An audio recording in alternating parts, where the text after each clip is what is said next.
do you think about, look, you know, Reagan said something that I found fascinating after the election in '74, when he spoke in '75. We've just come off a disastrous election that Democrats tried to run as Republicans and sounded conservative. But once in power, they revert to type, and they be governed as left. They overreach. We see that here. Is this spring offensive an overreaching as well? Oh, yes, absolutely.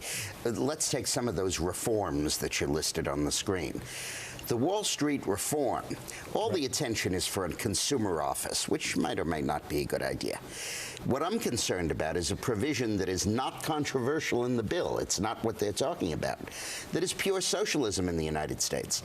It gives the Treasury Secretary the power, in his sole discretion, with no judicial review and no objective standards, the right to seize any financial business he wants, simply because he thinks it's too big to fail and that it's in danger of failing. And then the Treasury Secretary can fire the board of directors, fire the management, sell off the company, and wipe out shareholder equity. Here's what I don't understand. Castro doesn't have those powers. Politically speaking, the American people are going to be made aware of this. The American people rejected health care. They did it anyway.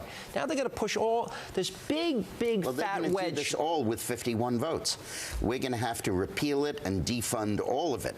They'll get much of this passed now because they can just go through with 51 votes and try to get it. And you're saying that the Democrats are going to go along with this very process that they deemed and said was arrogant and unconstitutional? Yeah, now there's a chance on some of the substance we can push back. But, and then the No Child Left Behind Act.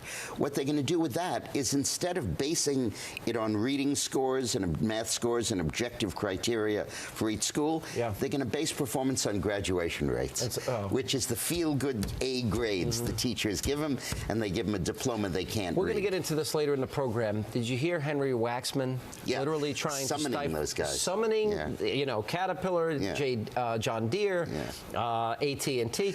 They're not just summoning them to Congress. They're to explain why they're writing down these costs. And to also turn over internal documents.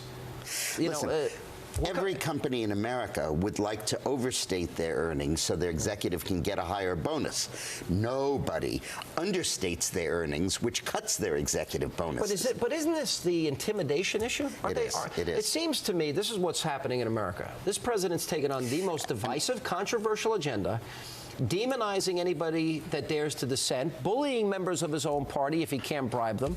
Now, let me give you another hypothetical. What happens if this financial reform bill passes and the Secretary of the Treasury can seize any company he wants in the financial sector? What company what CEO, what PAC is going to give money to the Republican Party, knowing that Obama could seize them the next day and fire them from their job? I do. And we raise this whole prospect of this web of intimidation in our book 2010.